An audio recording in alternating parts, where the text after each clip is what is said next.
शिव पुराण है मुक्ति का धाम, जय हो पार्वती शिव भगवान। आइए आज का अध्याय शुरू करते हैं शिव पुराण का। शिव पुराण के पढ़ने से तथा श्रोताओं को पालन करने योग्य नियमों का वर्णन, आज नियमों का वर्णन करेंगे। सोनक जी कहते हैं, महाप्राज्ञ व्यास शिष्यों, सूत जी आपको नमस्कार है। आप धन्य हैं, शिव भक्तों में श्रेष्ठ हैं। आपके महान गुण वर्णन करने योग्य हैं। आप कल्याण में विष्णु पुराण के श्रवण की कथा बतलाइए, जिससे सभी श्रोताओं को संपूर्ण उत्तम फल की प्राप्ति हो सके।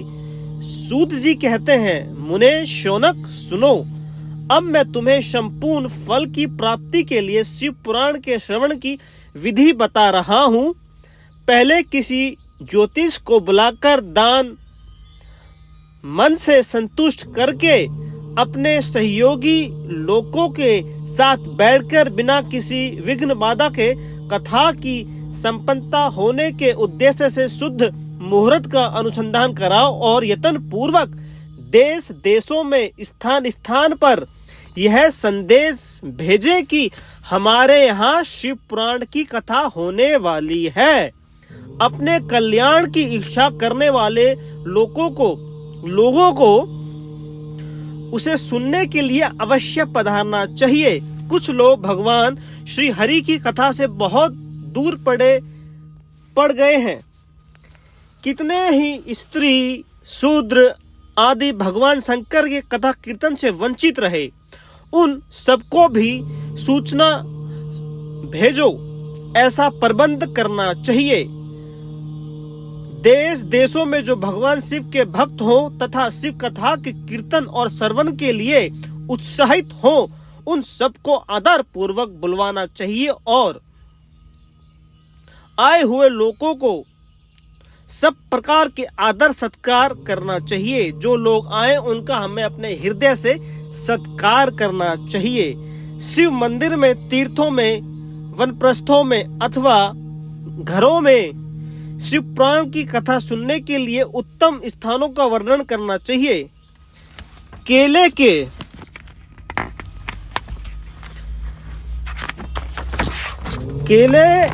के खंभों से सुशोभित एक उच्च कथा मंडप तैयार कराएं। उसे सब और फल पुष्प आदि से तथा सुंदर चंद्र अलंकृत करें और चारों ओर ध्वज लगाकर तरह तरह से सज्जा करें। सुंदर भव्य मंडप बनाएं। भगवान शिव के प्रति सब प्रकार से उत्तम भक्ति करनी चाहिए, वही सब तुम्हें आनंद देने वाली होगी।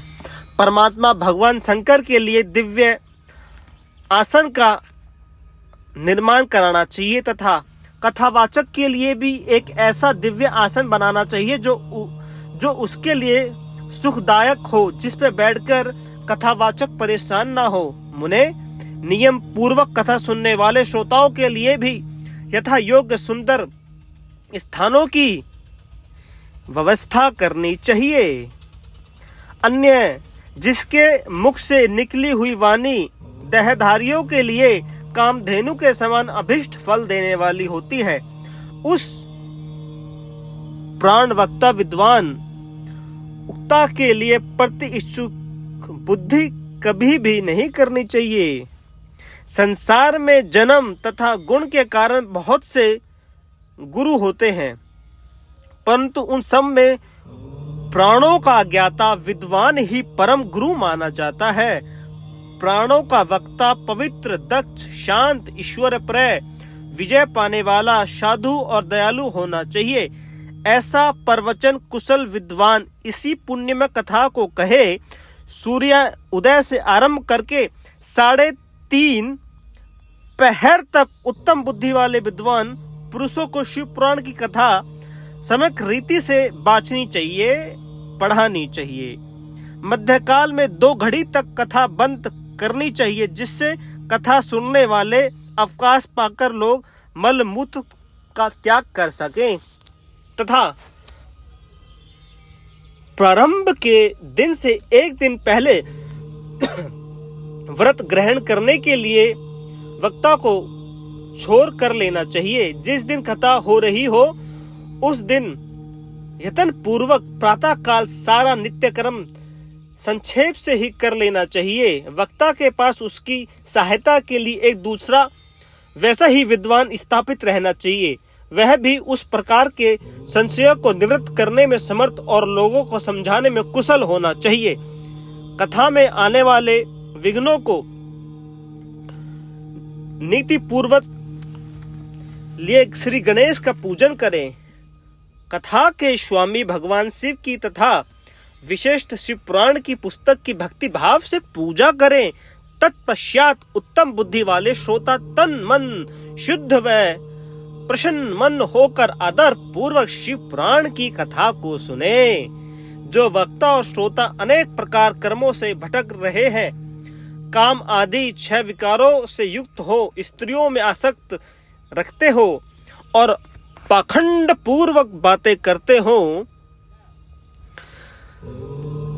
वे पुराण के भागी नहीं होते। जो लौकिक चिंता तथा धन ग्रह व पुत्र आदि चिंताओं को छोड़कर कथाओं में मन लगाने लगते हैं, उन शुद्ध बुद्धि पुरुषों को उत्तम फल की प्राप्ति होती ही है। जो श्रोता और भक्ति भाव से युक्त होता है, दूसरे कर्मों में मन नहीं लगाता और मन पवित्र एवं उद्यत शून्य हो जाता है, वही पुण्य के भागी होते हैं। सूत जी बोले, सोनक, अब शिव पुराण सुनने का व्रत लेने वाले पुरुषों के लिए जो नियम है उन्हें भक्ति पूर्वक सुनो। नियम पूर्वक इस श्रेष्ठ कथा को सुनने से बिना किसी विघ्न बाधा के उत्तम फल की प्राप्ति होती है। जो लोग दीक्षा से रहित हैं, उनका कथा श्रवण में अधिकार नहीं है।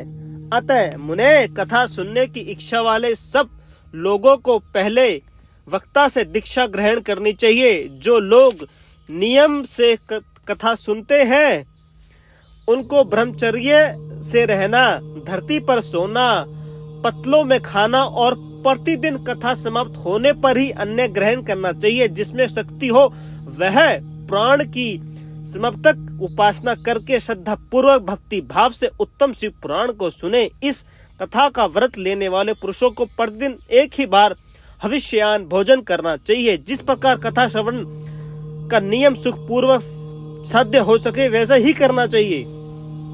गरिष्ठ अन्न, दाल, जल, सोम, मशूर तथा बासी अन्न को खाकर व्रती पुरुष कभी कथा को ना सुने। जिससे कथा का व्रत ले रखा हो वही पुरुष प्याज, लहसुन, हींग, गाजर, मादक वस्तु तथा अमश्य कहे जाने वाली वस्तुओं त्याग कर दे। कथा का व्रत लेने वाले पुरुष काम, क्रोध आदि 6 विकारों को, ब्राह्मणों की निंदा को तथा पवित्रता और साधु संतों की निंदा को भी त्याग दे।